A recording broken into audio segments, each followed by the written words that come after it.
Thanks, Morgan. Good to be with you. And, nobody sort of gets this topic better than you do and CNBC does, that we've sort of taken the wrong approach to immigration in a country that, like every other modern country, has declining birth rates. More people working, fewer children, no one needed to tend the farm. So we've got this lower birth rate that results in a negative replacement rate. Fewer people being born and growing up to replace workers who are retiring or passing on. The problem here is that we are getting back to our pre-pandemic employment levels. It'll take about 2 years to get there. The Congressional Budget Office says that by 2024, we should reach about 3.5%, which is roughly where we were last February before the pandemic hit. That's, as you know, better than full employment. That's a good place to be. It's a place that causes wages to go up a little bit, but is manageable. What we don't have is enough enough immigrants to replace that. So there are things underway, and the Biden administration is taking a very different approach to this than has been done by the Trump administration, to both increase legal immigration and take another look at asylum seekers. And that's going to have to be something that's met, because once we get back to full employment by about the beginning of 2024, we're going to end up with a bit of a labor shortage. And so, Ali, what is the position at the moment that the government will need to alter, as it were, to make that happen?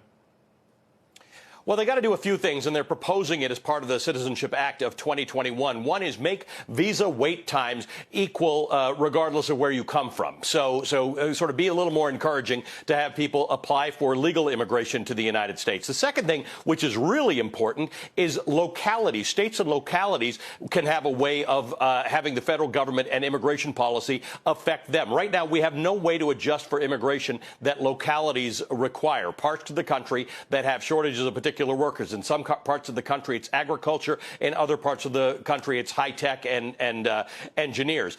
The third thing that they're doing is H-1B visas, which a lot of people are on, do not allow employment for anybody's family. So they're going to try and adjust the H-1B visa so that the spouse of someone who comes to America with an H-1B visa, including an engineer going to Silicon Valley, will be able to have some ability to legally work in America. Not sure how fast this will get done, but it does have more partisan support, or more bipartisan support, than a lot of other immigration endeavors. As for Ali, for equalizing the wait time for visas, I don't know where the UK is in that list of wait times, but I don't think it can be much worse than it is already. But I bet it varies from person to person, country to country, but it's definitely not quick.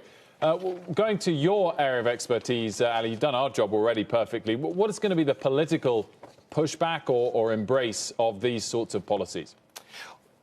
Well, it's the one you and I both know as immigrants to this country, that there's a sense in this country that immigration is bad. It has been associated with the southern border. It's been associated with criminality and being undocumented, when in fact most business leaders will tell you, in fact most people with a farm will tell you, that we are short of immigrants in this family. So there's a sea change that's going to be required.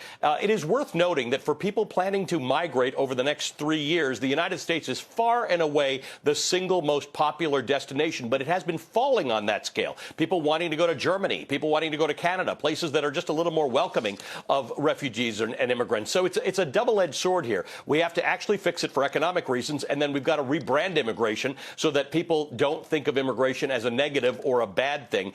That's a heavy lift. That's where a lot of the opposition is going to come from, because rank-and-file voters in some part of the country feel that immigration is something that dilutes the culture, takes away jobs, and creates crime, when in fact it boosts GDP and productivity. So it's going to be a bit of a marketing job as well as a legislative job.